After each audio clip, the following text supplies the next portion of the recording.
'Vishwaksen gangs of Godavari' cinema ఎలా ఉందంటే, cinema అయితే యావరేజ్ భయ్యా. ఇంకా సినిమా కథ విషయానికి వచ్చేస్తే, జీవితంలో ఎలాగైనా పైకి ఎదగాలి అనే ధ్యేయంతో సులభ మార్గాలు ఎంచుకునే యువకుడు లంకలరత్న అదే మన విశ్వక్సేన్ కొవ్వూరు ఎమ్మెల్యే వద్ద చేరి తిన్న చోటే గోతులు తవ్వి అసోసియేషన్ పార్టీ పెద్ద సహాయంతో ఎమ్మెల్యేగా పోటీ చేసి గెలుస్తాడు. ఎమ్మెల్యేగా గెలిచిన రత్న తన ఉనికిని కాపాడుకోవడం కోసం ఎలాంటి మార్గం ఎంచుకున్నాడు, అందువల్ల ఏం నష్టపోయాడు అనేది తెలుసుకోవాలి అనుకుంటే ఈ సినిమా చూడాల్సి ఉంటుంది.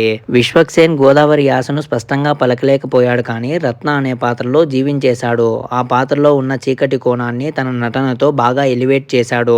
కొన్ని ఫ్రేమ్స్లో మరీ నిండుగా గుండ్రంగా కనిపించిన పాత్ర బిహేవియర్కి సరిపోయింది. ఆ యాస విషయంలో ఇంకాస్త కష్టపడి ఉంటే మాత్రం రత్న అనే పాత్ర విశ్వక్సేన్ కెరియర్లో నిలబడిపోయేది.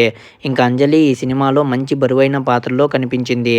వేశ్య పాత్ర కదా అని ఎక్కడా కూడా తక్కువ చేసి చూపించలేదు. ఆమె తన నటనతో హుందాతనం తీసుకొచ్చి క్యారెక్టర్ను ఎలివేట్ చేసింది. ఇంకా నేహా శెట్టి పాత్రకు మంచి ఎలివేషన్ ఉంది కానీ ఆ పాత్రను తన స్క్రీన్ ప్రెజెన్స్తో మేనేజ్ చేయలేకపోయింది. కీలకమైన సన్నివేశాల్లో కూడా తేలిపోయింది. అందువల్ల సదరు సన్నివేశాలు సరైన ఇంపాక్ట్ క్రియేట్ చేయలేకపోయాయి. ఇంకా హైపరాది, పమ్మి సాయి కామెడీ పండించడానికి కాస్త ప్రయత్నించారు కానీ పెద్దగా వర్కౌట్ అవ్వలేదనే చెప్పాలి. ముఖ్యంగా హైపరాది సింగిల్ లైన్ పంచులు పెద్దగా పేలలేదు.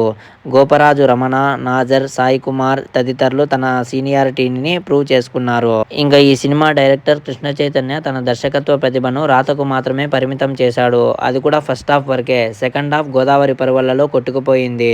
ఫస్ట్ హాఫ్లో చాలా కీలక సన్నివేశమైన రత్న ఎమ్మెల్యే ఇంట్లో కుర్చీ లాక్కొని కూర్చునే సన్నివేశం రాసుకున్న విధానం బాగున్నా కూడా దాన్ని తీసిన విధానం అయితే ఆకట్టుకోలేకపోయింది. ఇంకా మూవీ సెకండ్ హాఫ్ విషయానికి వచ్చేస్తే సెకండ్ హాఫ్లో రత్న డౌన్ఫాల్ను చూపించిన విధానం, కత్తి కట్టడం అనే ఆచారాన్ని ఎలివేట్ చేయడం కోసం రాసుకున్న ట్విస్ట్లు, మంచి బిల్డప్ ఇచ్చిన జూనియర్ విలన్ క్యారెక్టర్ ఆకట్టుకోలేకపోయాయనే చెప్పాలి.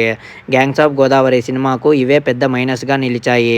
ఈ సినిమా మాస్ ఆడియన్స్కి బాగా నచ్చుతుంది. ఇంకా ఈ సినిమాకి నా రేటింగ్ వచ్చేసి 2.25 మాత్రమే. కొంచెం లైక్ సబ్స్క్రైబ్ చేసి ఈ చిన్న ఛానల్ని సపోర్ట్ చేయండి భయ్యా.